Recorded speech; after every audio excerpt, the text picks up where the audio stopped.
पढ़ते रहना, पढ़ते रहना है, जागते रहना है, पढ़ते रहना है, जागते रहना है, क्योंकि पिताजी की फिक्र को फक्र में बदलना है, पिताजी की फिक्र को फक्र में बदलना है। आइए, आपका YouTube चैनल जीआरपी एजुकेशन में बहुत बहुत स्वागत है। इसी वाक्य को ध्यान में रखते हुए हम आगे बढ़ रहे हैं और आगे बढ़ेंगे तभी जब हम पढ़ेंगे।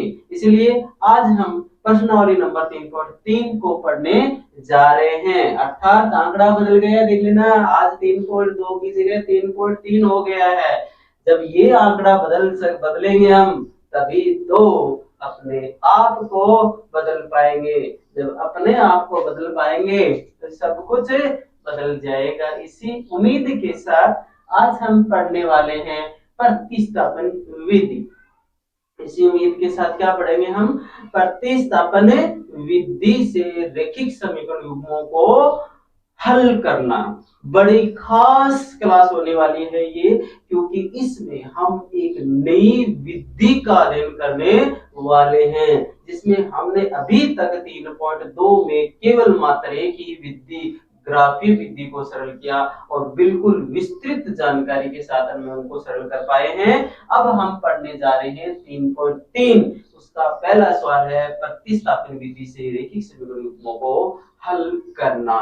तो उसके लिए हम बिल्कुल, अब आप अगर तैयार हैं तो शुरू कर देते हैं उसका। श्री गणेश करते हैं, श्री गणेश। आइए, आपका सबका वेलकम है। श्री गणेश के लिए क्या करेंगे? सबसे पहले हम प्रश्न नंबर 1 का उत्तर नंबर 1 देने वाले हैं और 1 का उपभाग है हमारे पास। पहले का पहला क्या दिया गया है?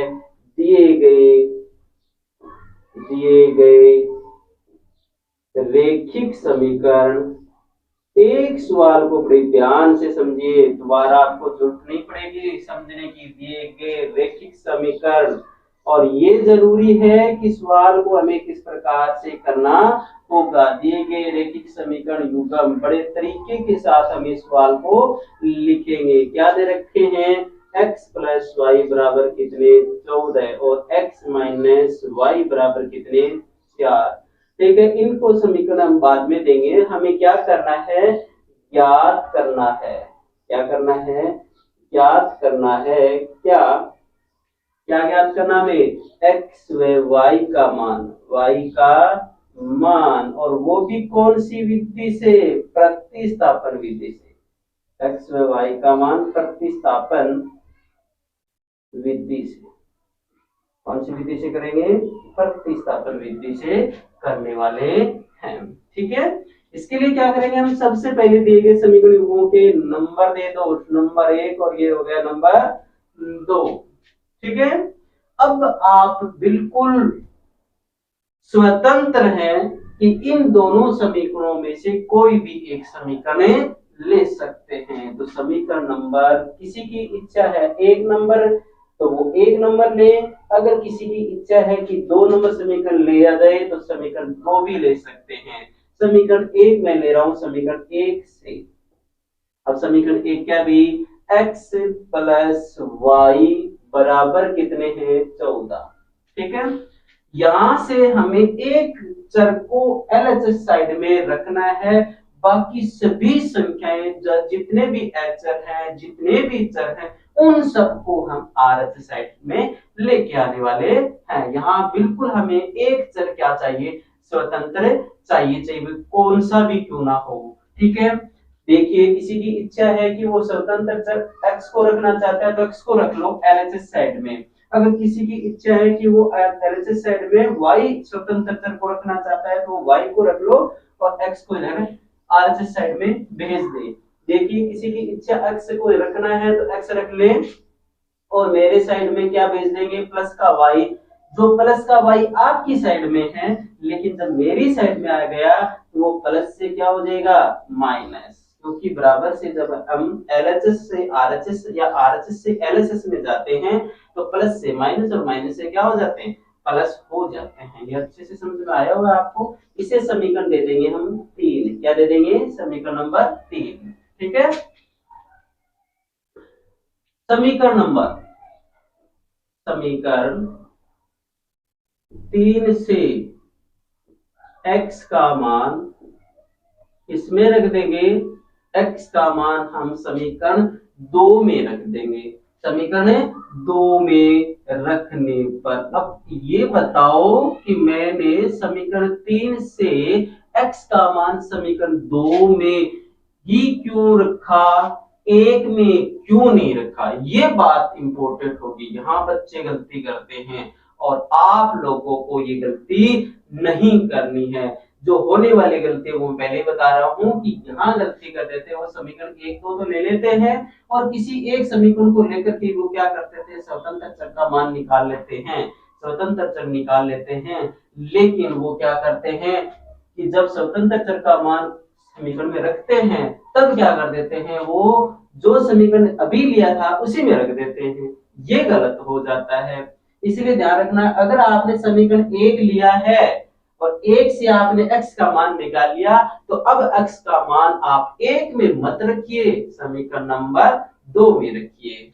अगर आपने समीकरण 2 लिया है उससे आपने स्वतंत्र चर का मान निकाल लिया है तो अब वो स्वतंत्र चर का मान है वो किस में नहीं रखेंगे, 2 में नहीं रखेंगे, किस में रखेंगे, 1 में रखेंगे। उल्टा रखना है, अगर 1 लिया तो 2 में रखेंगे, अगर 2 लिया तो 1 में रखेंगे। समझ में आ गया होगा? अच्छे से समझ में आ गया तो आगे बढ़ते हैं। देखिए समीकरण नंबर 2 क्या है, x माइनस वाई बराबर कितना है, 4 है, ये तो है। ठीक है, अब आपने क्या किया, x का मान तो रख रहे हो आप, समीकरण 3 से x का मान 2 में रखने पर 2 नंबर समीकरण तो हमारा ये है। इसमें इन दोनों इस समीकरण में से हम कौन से चर का मान जानते हैं, हम चर x का मान जानते हैं। वो कहाँ है, वो ये है कि नहीं, तो ये रख देंगे। कितना है, 14 माइनस वाई। देखो फिर ये देखो, ये वाला माइनस नहीं लिखा है मैंने, ये केवल ध्यान करना यहाँ जो ये x है ना, इस x का मान मैंने ये रखा है, जिनको मैंने डॉट डॉट लाइन से दर्शाया दोनों को।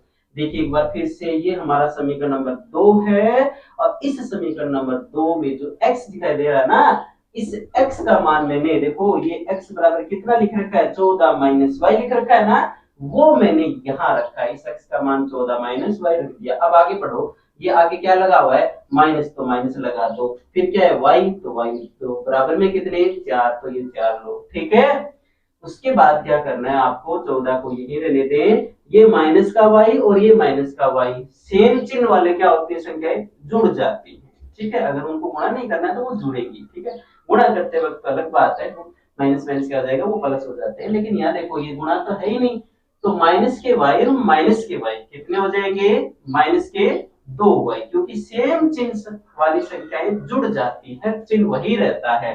तो माइनस के y कितने हो गए, माइनस का 1y माइनस का 1y कितने हो गए, माइनस के 2y। ठीक है, बराबर में कितने, 4। यहां से हमें y का मान निकल आएगा। देखिए कैसे, माइनस के 2y को यही रहने दें आप, बराबर का बराबर, 4 के 4 लिखे आपने।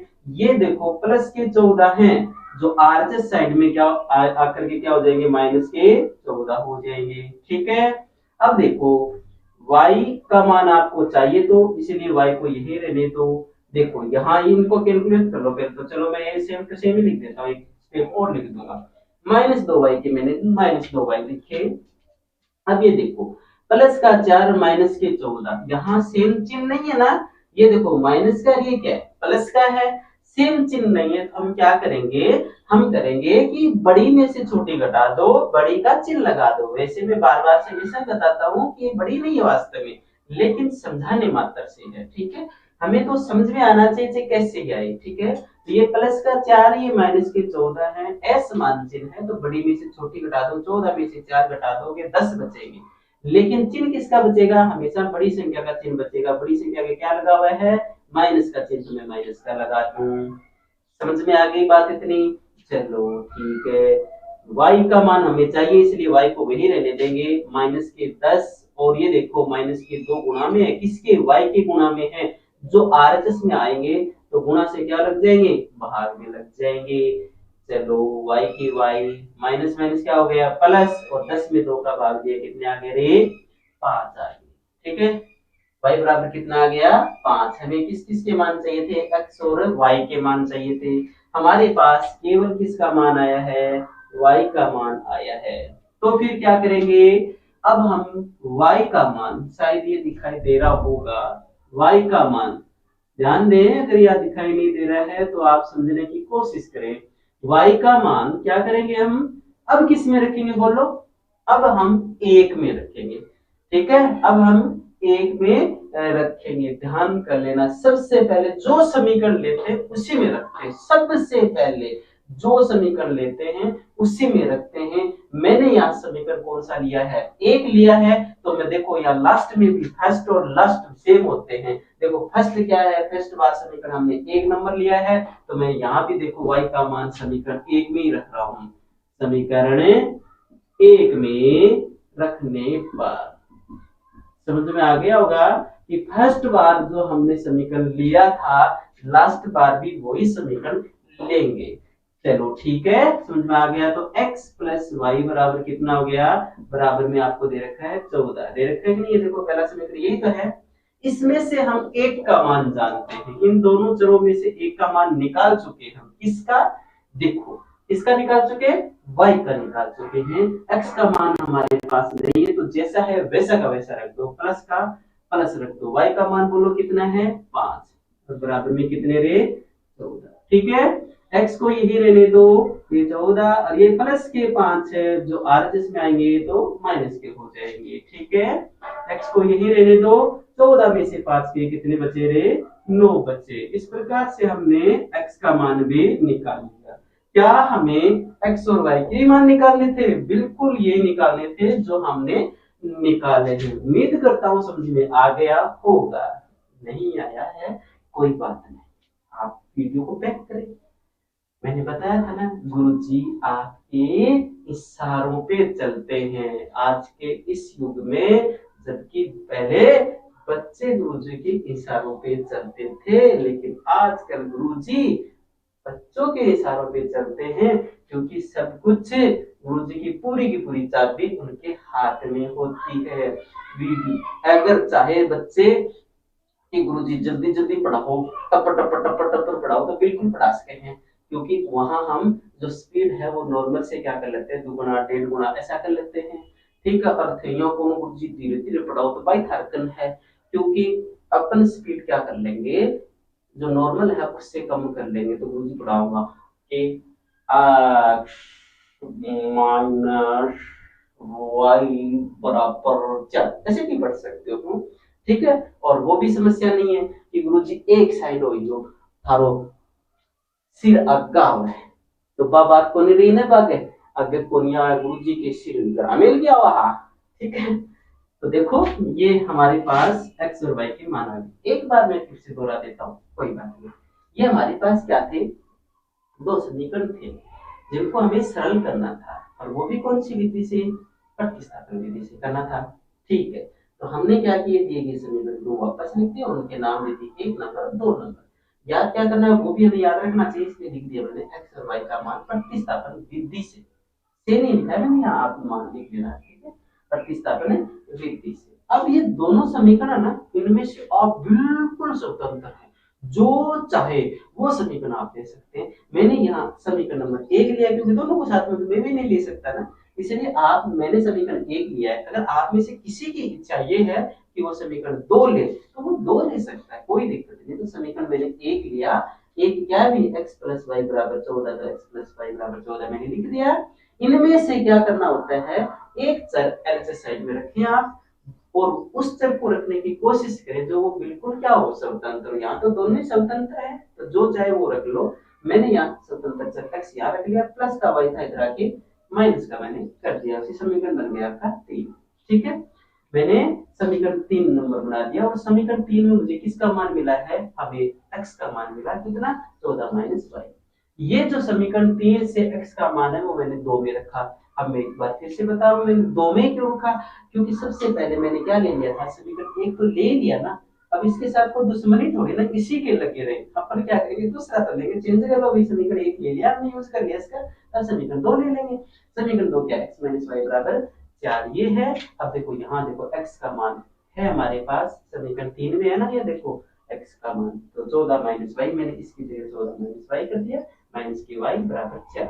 ये माइनस के वाई कितने हो गए, माइनस के 2y, ये रहने दिए, प्लस के 14 थे इधर आके माइनस के हो गए, उनको कैलकुलेशन करने के बाद मैंने y बराबर कितने प्राप्त किए, 5 प्राप्त किए। ठीक है, यहाँ तक समझ में आ गया। अब बताओ y का मान हमारे पास आ चुका है, तो y का मान समीकरण 1 में रख दिए, क्योंकि सबसे पहले हमने 1 लिया, अब सबसे लास्ट में भी हम क्या लेंगे, वही लेंगे। अगर मैंने यहाँ सबसे पहले 2 लिया हुआ था तो यहाँ भी मैं क्या लिया होता, समीकरण 2 में। ठीक है, तो y का मान समीकरण 2 में रखने पर ये समीकरण 2 था।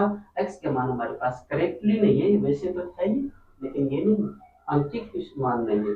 y का मान हमारे पास अंकित मान है 5 और 14 के 14 प्लस के 5 के इधर आके माइनस के हो गए, 14 में से 5 के कितने बचे, 9 बचे। ठीक है, समझ में आ गया। तो अगला क्वेश्चन कर लेते हैं। पहला क्वेश्चन हमने बड़ी शिद्दत के साथ पूरा कर लिया। अब हम क्वेश्चन नंबर 2 पूरा करेंगे। ठीक है, आ रही बात समझ में। और question number 2 very very very important question है, बहुत अच्छा क्वेश्चन है, इसलिए बड़े ध्यान से इस क्वेश्चन को हमें समझना है। ठीक है, आ रही बात समझ में। तो ले लेते हैं दूसरा क्वेश्चन, और वही तरीका रहेगा हमारा तरीका तो बिल्कुल वही रहेगा, क्योंकि हम भी नहीं बदले तो तरीका नहीं बदलेगा। दिए गए समीकरण युग्म, बोलो क्या भी, दिए गए समीकरण युग्म s माइनस टी बराबर 3, दूसरा कितना s अपॉन टी, टी नहीं है, s upon 3 plus T upon 2 बराबर कितने 6, और इनको नंबर दे देते हैं 1 और इनको नंबर दे देते हैं 2। ज्ञात क्या करना है, ज्ञात करना है प्रतिस्थापन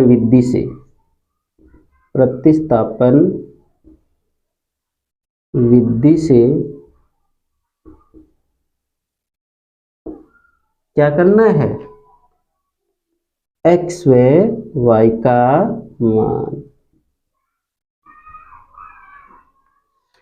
ठीक है, चलो यहाँ तक ठीक होगा, समझ में आ गया होगा, दिखाई भी दे रहा होगा। अब हम क्या कैसे सरल करेंगे, हमारे पास 2 समीकरण है, इन दोनों समीकरणों में से जिस समीकरण की इच्छा है वो समीकरण आप ले सकते हैं। ठीक है, किसी की इच्छा है समीकरण 1 लेने की तो वो 1 ले सकता है, और किसी की इच्छा है समीकरण 2 लेने की तो वो समीकरण 2 ले सकता है, बिल्कुल स्वतंत्र है, क्योंकि आप भी तो स्वतंत्र हैं, तो ऐसा भी तो स्वतंत्र होंगे, स्वतंत्र ही काम करना है। तो हम क्या करेंगे, मैं यहाँ समीकरण 1 ले रहा हूं, समीकरण 1 से। ठीक है, समीकरण 1 क्या है भी, s minus T is equal to 3। ठीक है, और इन दोनों चरों में से कोई भी एक चर LHS साइड में रख लो, जो स्वतंत्र है उसे रखने की कोशिश करनी चाहिए। स्वतंत्र वो होते हैं जिनके गुणा और भाग में कुछ भी ना हो, और वो प्लस के जी होने चाहिए। ठीक है, साथ साथ में। तो यहाँ ऐसे एक ऐसा चर है जो बिल्कुल क्या स्वतंत्र है, कोई बात नहीं, इज इक्वल टू 3, ये माइनस का t था जो RHS में आके प्लस का कितना हो गया, प्लस का t हो गया, प्लस का कितना नहीं, प्लस का t हो गया, माइनस t से प्लस का t हो गया। इससे समीकरण दे देते हैं हम 3 नंबर, समीकरण दे देंगे 3 नंबर। अब देखो s का, ये s का मान तो आया ना, s का या समीकरण 3 से बोल दो सीधे। ठीक है, समीकरण 3 से s का मान किसमें रखोगे, बोलो, याद करो किसमें रखना है। जब हमने 1 ले लिया है तो किसमें रखेंगे, 2 में रखेंगे। तो 2 नंबर क्या है, बोलो, का मान 2 में रखने पर चलो भाई, समीकरण 2 क्या है, s upon 3 plus t upon 2 is equal to 6। ठीक है, इन दोनों चरों में से हम एक चर का मान जानते हैं, बोलो किसका मान जानते हो आप, ये देखो s का मान जानते हो, तो इस s की जगह आप s का मान रखेंगे। ठीक है, तो कितना हो जाएगा, 3 प्लस टी अपॉन कितना 3 और प्लस का t upon 2 is equal to 6। ठीक है, सारे के सारे एक ही चर हो गए ना अब टी वाला ही। ये देखो इस बराबर के इस साइड एलएचएस साइड में दो भिन्न संख्या है, दो भिन्न संख्या है कि नहीं, एक तो ये रही और एक ये रही, दो भिन्न संख्या उनका क्या करना है, हमें योग करना है। और दो भिन्न संख्याओं का योग कैसे करते हैं, लघुत्तम लिख करके। जो आते हैं आपको, आते हैं, तो इन 3 और 2 का लघुत्तम लेंगे तो 6 आ जाएगा। फिर क्या करते हैं, इस हर का लघुत्तम में भाग देते हैं, अर्थात 3 का 6 में भाग देंगे तो कितनी बार जाएगा, 2 बार जाएगा। और उस 2 को हम गुणा करेंगे इससे, अंश से, ठीक है ना, इस अंश से गुणा करेंगे तो 2 कोष्टक 3 प्लस टी, ये कोष्टक लगाना भूलने नहीं, ये गलत कर दोगे आप, यहां गलती पक्का चांस है बनने के, इसलिए गलती ना हो पहले ही ध्यान कर लो। फिर से बता रहा हूं, 3 का भाग 6 में दिया तो कितनी बार गया, 2 बार गया। और 2 को हम गुणा करेंगे अंश से, जो अंश क्या है 3 प्लस टी, इस पूरे अंश से गुणा करेंगे तो अपन क्या करेंगे, कोष्टक में लेना पड़ेगा। अगर कोष्टक नहीं लगाओगे तो वो अकेले मात्र किससे गुणा हो जाएगा, 3 से हो जाएगा। जो पूरा अंश है उसी से करना है तो कोष्टक में लेना पड़ेगा। ठीक है, प्लस का चिन्ह, प्लस का 2 का भाग 6 में देंगे, 3 बार गया, 3 को टी से गुणा करेंगे तो 3t हो गया, बराबर में 6 अपॉन, कोई भी संख्या के नीचे हम 1 भी लिख सकते हैं, ये 6 था ना, इसके नीचे 1 लिख दिया। यहां तक समझ में आ गया होगा, बहुत अच्छे से ध्यान से समझना है। अब 2 को गुणा करना है 3 से तो कितने हो जाएंगे, 6।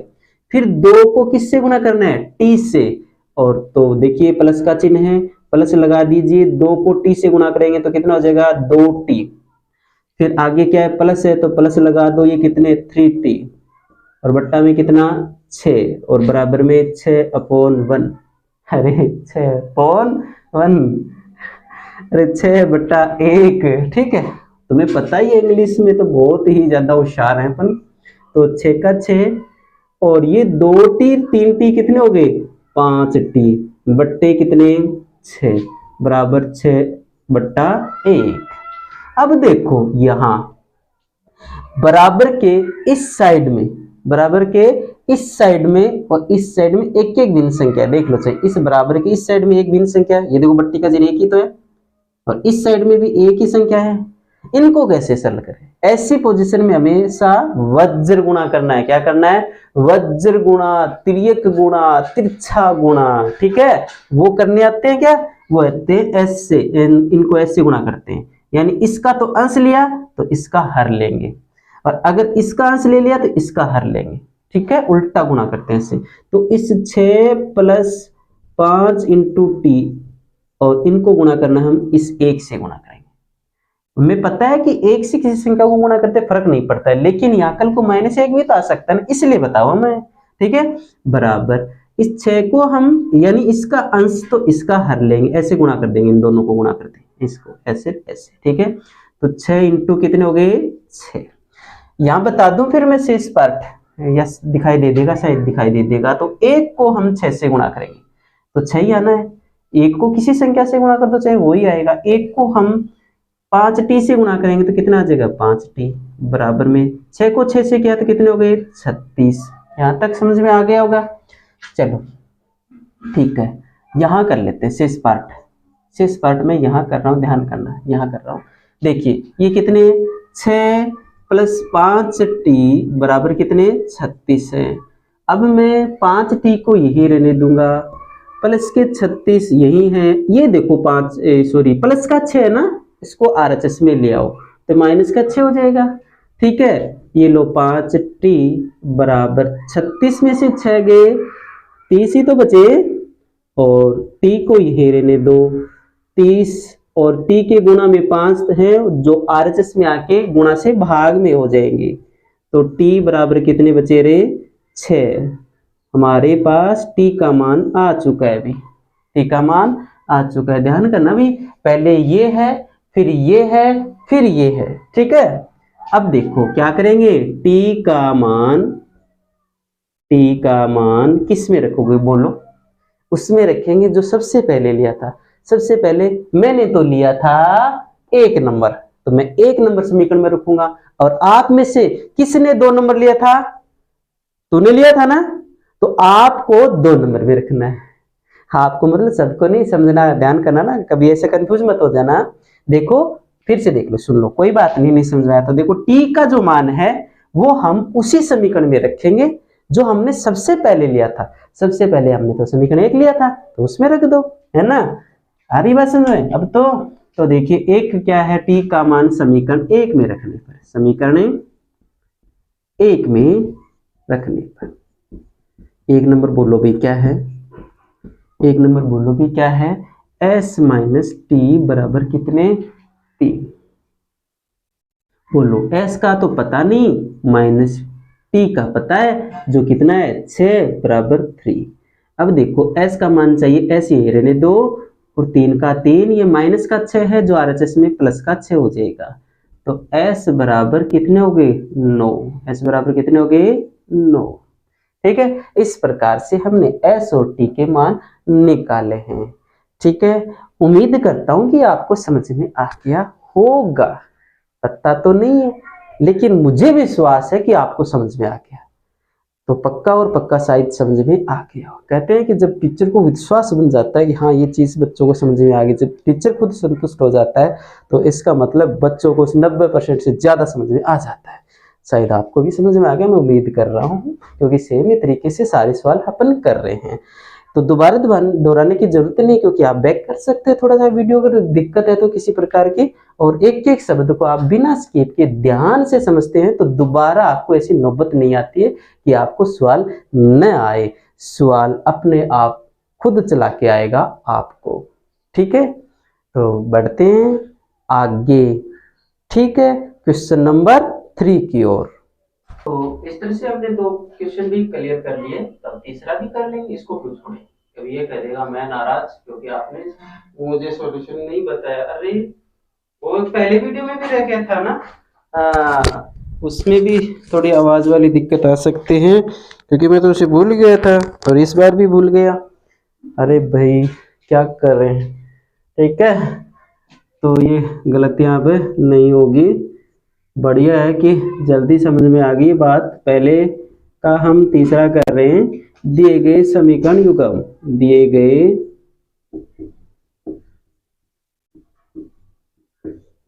समीकरण युग्म। बोलो भाई क्या है, 3x माइनस वाई बराबर कितने, 3, और ये 9x माइनस 3y बराबर कितने, 9। इनको समीकरण 1 और इनको समीकरण 2 दे देंगे। वैसे तो ये सवाल यहाँ ऐसा नहीं आना चाहिए था, लेकिन मैं बता देता हूँ क्योंकि हमने 3.2 में पढ़ चुके हैं ये चीज। क्या हम उनके 3.2 में हमने वो चीज पढ़ा है, संगत और असंगत, और इसके साथ साथ में प्रतिच्छेदी, समांतर और संपाती रेखाओं की पहचान करनी हमने सीखी थी। ठीक है, तो वो चीज यहाँ हमें यूज करना है, एक बार ध्यान करना। हम पहले एक बार लिख देते हैं, ज्ञात करना है, ज्ञात करना है, ज्ञात करना है। क्या ज्ञात करना है, प्रतिस्थापन विधि से, प्रतिस्थापन विधि से, विधि से x व y। ठीक है, अब देखो यहां अपन क्या करेंगे, समीकरण 1 की सबसे पहले हम जांच कर लेते हैं। ये लो मैंने लिख ही भी दिया, जांच करने पर। अब अपन जांच करेंगे कि इसके उत्तर होंगे या नहीं होंगे, और होंगे तो कितने होंगे, ये जांच यहाँ करनी पड़ेगी हमें। वैसे तो प्रत्येक सवाल में एक सरसरी नजर से कर लेना चाहिए, लेकिन फिर भी कोई बात नहीं है, हम यहाँ लिखित रूप में कर लेंगे। ठीक है, जांच करने से क्या होता है, हमें पता चलता है कि उसके उत्तर कितने आने वाले हैं, 1 आएगा, 2 आएंगे, अनेक आएंगे, या आएगा ही कि नहीं।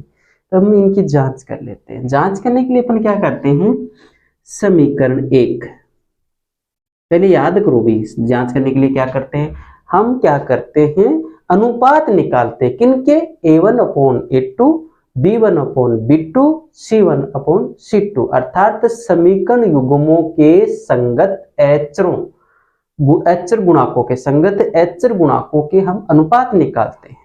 अनुपात निकालने के बाद हम तुलना करते हैं कि वो तीनों अनुपात हैं वो बराबर आए हैं या कोई भी बराबर नहीं आया है या उनमें से कोई दो बराबर आए। ऐसी तुलना करने के बाद निर्णय लेते हैं कि वो संगत है या नहीं है, प्रतिच्छेदी है या समांतर रेखा है या समपाती रेखा है। ऐसी हम जांच करते हैं।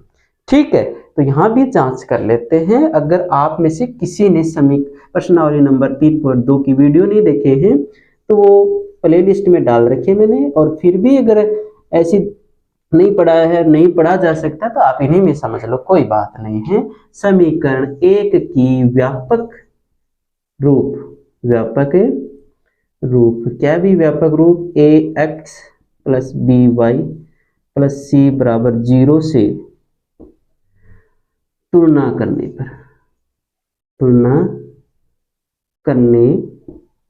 पर अब तुलना भी इधर कर लेते हैं ना। देखिए, व्यापक मान से तुलना करते हैं तो हमारे पास जो एचर गुणांक हैं वो क्या क्या प्राप्त होते हैं, ABC प्राप्त होते हैं। और हम कौन से समीकरण की तुलना कर रहे हैं, हम समीकरण नंबर 1 की तुलना कर रहे हैं। तो इनके पैरों में भी क्या लगा देंगे, A11 लगा देंगे। ध्यान करना भैया, बीच में ये क्या बताने लग गया, 2 सवाल बताए थे कैसे, अब तीसरा कैसे बताने लग गया, ऐसे क्या हो गया। हम प्रत्येक सवाल में ऐसा कर सकते हैं, करना चाहिए, लेकिन थोड़ा सा लंबा भी सवाल हो जाता है इसलिए। लेकिन यहाँ तीसरे सवाल में हमें जरूरत पड़ी इस चीज की, इसलिए बता रहा हूँ। ठीक है, अब देखो ये समीकरण एक x के गुणा में क्या है 3 है और y के गुणा में क्या है -1 है। यहाँ गलती मत कर देना, -1 है और एचर कितने 3 है। इसी प्रकार समीकरण 2 की व्यापक रूप क्या है, ax plus by plus c बराबर 0 से तुलना करने पर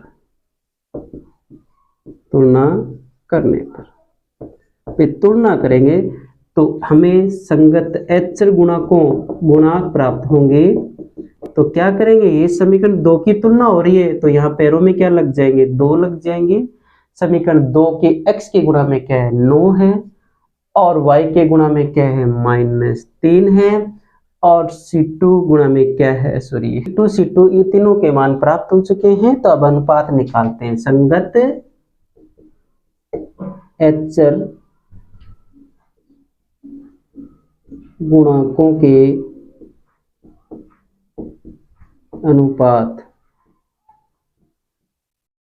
क्या आ जाएंगे बताओ, A1/A2।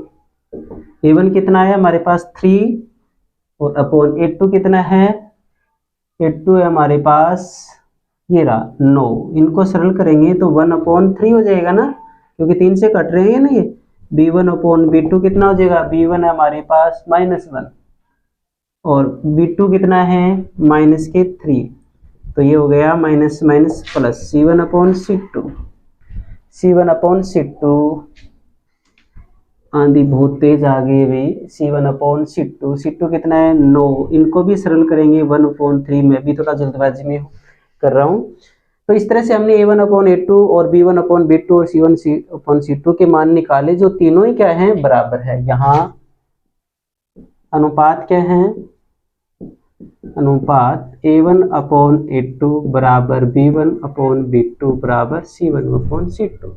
तीनों अनुपात बराबर आ गए। तीनों अनुपात बराबर आ गए तो तुम्हें पता है कि सब कुछ बराबर है तो निकाय क्या होता है, संगत। और क्या होगा, सब कुछ बराबर है तो निकाय समपाती रेखाएं, अर्थात एक रेखा में दूसरी रेखा समायवी होती है। इसका मतलब ये हो गया कि यहाँ इसके हल कितने होंगे, अनंत हल। कोई एक हल न प्राप्त करके हम क्या कर सकते हैं, इसका अनेक हल प्राप्त होते हैं। और अनेक हल प्राप्त करने के लिए हमारे पास इसके जो चाहे वो मान रखते जाएं x और y के। जब हम x के मान रखेंगे तो उसके संगत y के मान हमें प्राप्त होते ही रहेंगे। अगर हम y का मान रखेंगे तो उसके संगत हमें x के मान प्राप्त होते ही रहेंगे। अर्थात इसके अनेक हल हैं, जिसको अपन इतना ही लिख सकते हैं, अनेक हलों को हम नहीं निकाल सकते। 1 2 3 4 कोई लिमिट में हल हो तो निकाल सकते हैं, अनेक हलों के लिए कोई लिमिट नहीं है। हम क्या करेंगे, कोई भी एक समीकरण लेंगे, जैसे कि 3x माइनस वाई बराबर कितना +3। यहाँ से अपन माइनस का y यही रहने देते हैं 3, और ये प्लस का 3x इधर आके माइनस का हो जाएगा। अब पूरे समीकरण को माइनस से गुणा करेंगे तो y बराबर कितना हो जाएगा 3x प्लस का, और ये प्लस का 3 था ये माइनस का हो जाएगा। पूरे समीकरण को माइनस से गुणा कर दिया। में x के भिन्न भिन्न मान पर, x के भिन्न भिन्न मान के संगत x का मान प्राप्त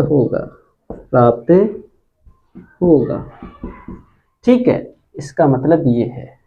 इस प्रकार से हम x के जो भी मान रखेंगे उसके संगत हमें y का मान प्राप्त होता रहेगा। इस प्रकार से जितने x मान रखेंगे उतने y के मान आएंगे, अर्थात अनेक हल आएंगे। उसको केवल इतना ही कर पाते हैं हम, आगे नहीं होते हैं। ये सवाल इतना ही करना है। वीडियो देखने के लिए आपको बहुत बहुत धन्यवाद। और अच्छा लगे तो आपको मैं मजबूर नहीं कर सकता, ना तो कर ही सकता, भी हो ही नहीं सकता, लेकिन फिर भी मैं कहता हूँ, मेरा कहने का फर्ज बनता है कि अगर आपको वीडियो अच्छा लगा है तो प्लीज़ शेयर करना ना भूलें।